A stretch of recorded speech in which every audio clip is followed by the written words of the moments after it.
All right, Tiger fans, it's time for some video analysis. I know you all enjoy this part of the week, and I thought, given the third quarter that we had against West Coast, it only seemed fitting and right to highlight some of the great bits of play we had in that third quarter with the ball movement, the passing, showing everyone exactly what we're trying to do on a game-to-game basis. But fortunately, we were able to execute it a lot better than usual against the West Coast Eagles, which comes down to the different pressure ratings, the level of opposition, and our own confidence and ability to believe in ourselves to execute what we want to try and do. So with that being said, let's jump across to the footage. Make sure you hit the like and subscribe button first, though. It really helps the channel out, and we'll jump across now and have a look at some bits of play. All right, so here we are deep in the back line. Jaden Short's got the ball, and you can see with how the ground's set up that weight of numbers is heavily towards the right-hand side.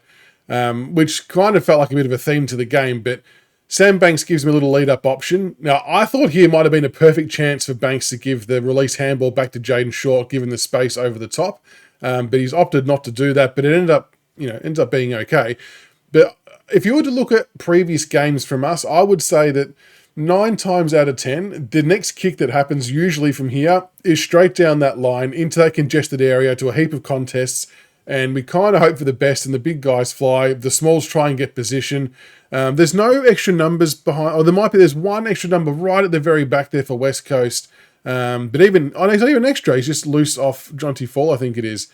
So all one-on-ones ahead, which is a stark difference to what we were seeing against Essendon. But anyway, that's enough rambling on. Let's roll the footage.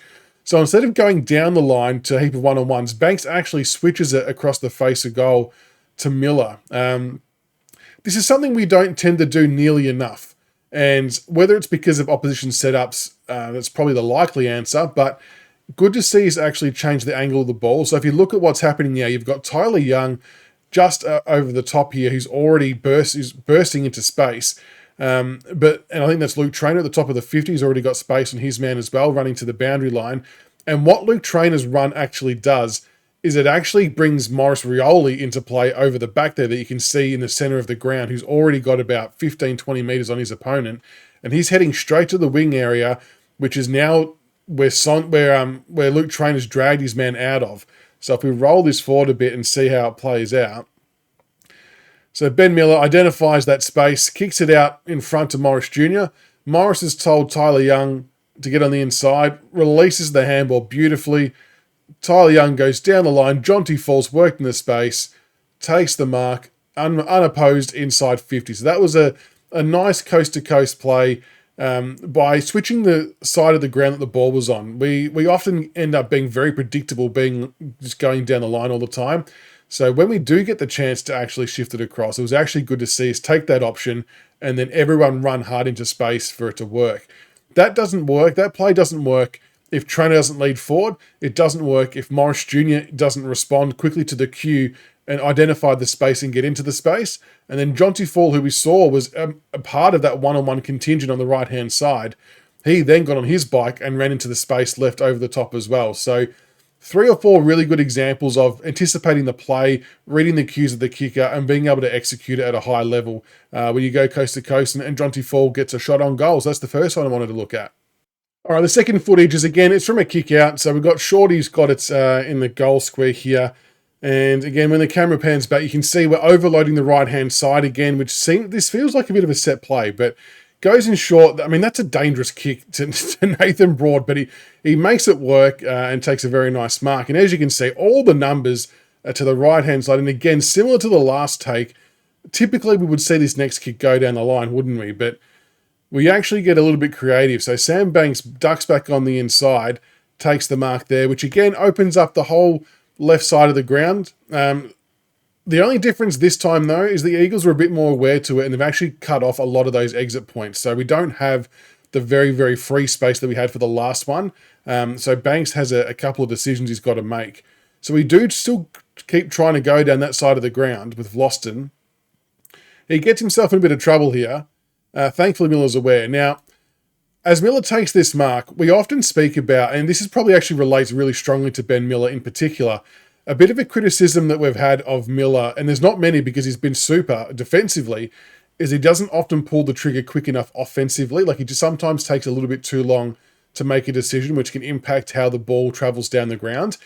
In this particular example, though, as we'll see, Miller takes this mark, rolls, and gets it moving straight away, which is a key factor in why the ball ended up going down the length of the ground so quickly from this moment onwards. So we'll hit play. Miller turns and goes, long handball at the Jaden Short, who's maintained space out wide. Shorty takes off a dangerous kick inboard. Now, Mansell does really well here to attack the ball and collect it cleanly. It wasn't Short's best kick. The intent was right.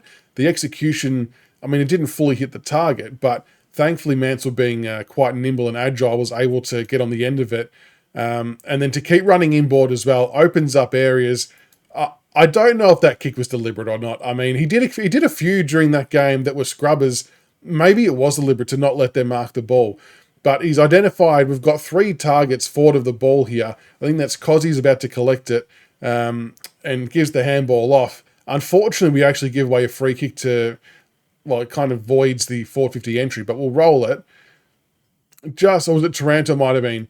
So Houghton gets the inside 50. Taranto gives away the hold, and this all comes undone.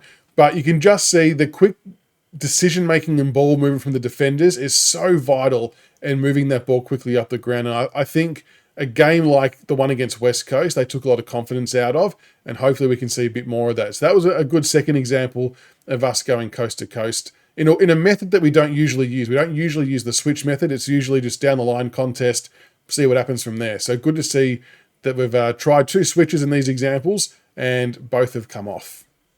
Okay, this last one, this is my favourite just because of the one certain kick that comes off in this bit of play, which you'll see very soon, and I know we all got excited about. But I'll roll the footage. The Eagles are going forward here.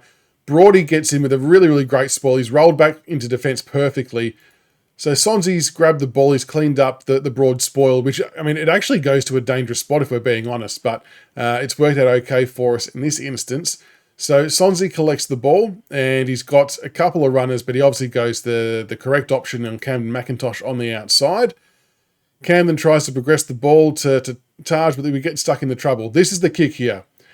So Sonzi's looked down the line on the left because he is dual-sided, unlike a lot of other players, funnily enough. Noticed there was nothing really that he liked on offer down the middle of the ground. So he steps back inside onto his right foot. I'll see how good my pause game is. So you can see here, the Eagles have got some good representation very close to the ball. They've got Tim Kelly and another 2 that are kind of hovering in the middle of the ground. So it's somewhat congested. This kick that Tyler Sonzi is about to attempt and execute is a very, very risky kick. And this is the type of kick that opens games up 10 out of 10 times. There's almost no world in which this kick, when executed, doesn't open up the game. Not many players are brave enough to try this kick, and not many players are skilled enough to try this kick. And this was a wonderful bit of foot precision by Tyler Sonzi. Like, he's hit Taranto, I think that is, on the wing, who did not have to move in amongst 4 West Coast players. That is, 1, to have the vision to see Taranto there as an option, and 2, to back yourself to kick it, 3, to actually execute all of the above in a real-time situation. It was a wonderful kick. And if that's the type of kicking Sonzi can bring to us, more of it, please. But from there, as you can see, Taranto marks. Seth Campbell, already anticipating and thinking ahead, is on his bike straight away to get the handball receive. Obviously got some pace behind him.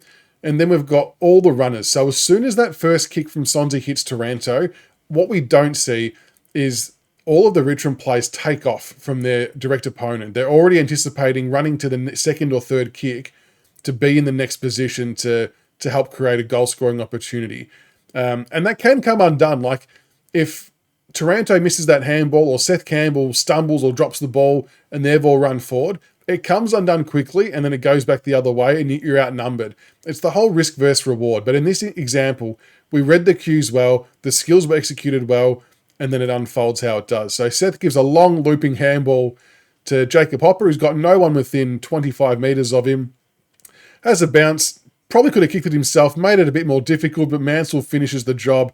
And that was one I was worried we were going to botch after all the work from down the field, but we got the goal, so that's all that matters. And like I said, that all started back at that, the Nathan Broad spoil to fold back onto someone else's opponent and get the punch in. But that Sonzi kick, they're the kicks you want to see players taking off. And you know what? If he takes that kick and it doesn't come off, I don't mind if you're showing positive intent to get the ball moving our way. I'm all for it. So well done, Sonzi. Well done, Taranto, Campbell, Hopper, and Mansell, who are in that chain of play. Good bit of football there. So there you go, folks. There's 3 examples of some of the good ball movement we had against the West Coast Eagles. It was an amazing third quarter, 8 goals in total. I can't remember the last time we've done that, so we'll take that every day of the week. But I just thought that third quarter deserved to have a bit of love, show a bit of footage. And it was just good to see us mix it up. Like, we always moan about the fact that we're so predictable exiting the back line, going to the right pocket and then down the line. But we set up for it. We heavily overload the right-hand side. So the fact we were able to mix it up and get some switch kicks happening really opens up the ground. And it was a good time to do it because we were able to actually execute it a couple of times. We did a double switch and Shorty runs down the ground. So yeah, good to see some positive ball movement. I think that game against West Coast gave supporters a bit more of an idea of the game style and game plan that we want to have. And we'll hopefully see that grow and develop as the years go on. But as always, let us know what you think in the comments below about the analysis. Hopefully you enjoyed it. Hopefully you enjoyed the third quarter as much as I did. And until the next one, go Tigers.